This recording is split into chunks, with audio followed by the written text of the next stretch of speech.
शांतीनगर परिसरातील 31 इमारतींमध्ये एकूण 100 मतदान केंद्रे उभारण्यात आली असून मतदान प्रक्रिया शांततेत पार पडावी यासाठी शांतीनगर पोलिसांचा कडक बंदोबस्त तैनात करण्यात आलाय। प्रत्येक मतदान केंद्राच्या बाहेर 100 मीटर परिसरात बॅरिगेड्स लावण्यात आले आहे। पोलिसांनी नागरिकांना निर्भयपणे मतदान करून आपला लोकशाही हक्क बजावण्याचे आवाहन केले आहे। पोलीस शांतीनगरमध्ये एकूण 100 पोलिंग बूथ आहेत। अशा 31 इमारतीमध्ये प्रत्येक पोलिंग बूथवर पोलिंग स्टाफसुद्धा बूथ बंदोबस्त सुद्धा लावलेला आहे 100 बूथवर। त्यानंतर बूथच्या बाहेर जो परिसर आहे 100 मीटर परिसरामधला बंदोबस्त तो लागलेला आहे आमचा पूर्ण।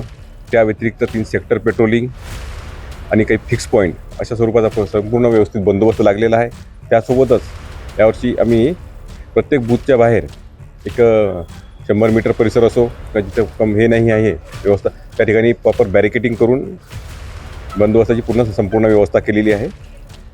सर्व मतदारांना आव्हान आहे की सर्वांनी निर्भीडपणे आपला मतदानाचा हक्क बजावावा। धन्यवाद।